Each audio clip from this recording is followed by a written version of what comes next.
everyone, welcome to Krishna Kalaratri channel. இன்றைக்கி நம்ம பார்க்க போகிறது தலைக்கு எப்படி நேச்சுரலாக ஒரு ஷாம்பு வீட்லேயே பண்ணி குளிக்கலான்னு. இது ரொம்ப ஹெல்த்தியானது, பண்ணுறது ரொம்ப ஈஸி.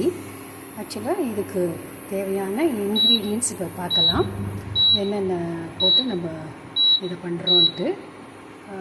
ஆக்சுவலாக அந்த காய வச்சுருக்கிற அந்த ஆரஞ்சு தோலி, அப்புறம் நீம் லீவ்ஸ், கறிப்பத்தா, வில்பத்தா எல்லாமே, அதுக்கப்புறம் இந்த ஃப்ரெஷ்ஷாக இருக்கிற அந்த ஹைபிஸ்கஸ் ஃப்ளவர், அப்புறம் அந்த ஹைபிஸ்கஸ் இலை, அலோவேரா ஜூஸ், அதுக்கப்புறம் இது ஆர்கானிக் கடலை மாவு, இது நேச்சுரல் ரோஸ் பெட்டல்ஸ், அதுக்கப்புறமா ஒரு பிளாக் டீ கொஞ்சம், அப்புறம் இது வெந்தயம்.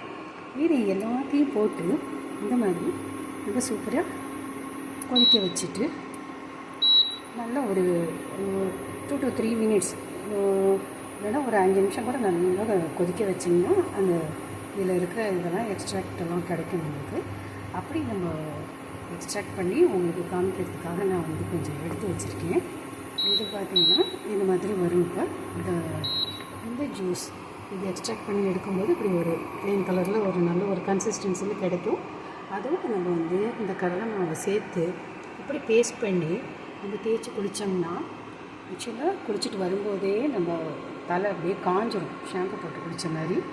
ட்ரை பண்ணி பாருங்கள். தேங்க்யூ ஸோ மச் ஃபார் வாட்சிங். Now I am going to explain in English.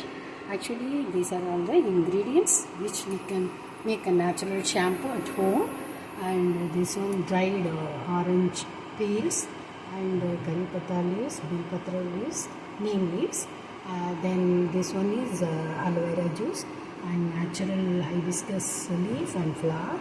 And this one is organic basil, and this one is black tea, and this one is fenugreek, and this one is rose petals.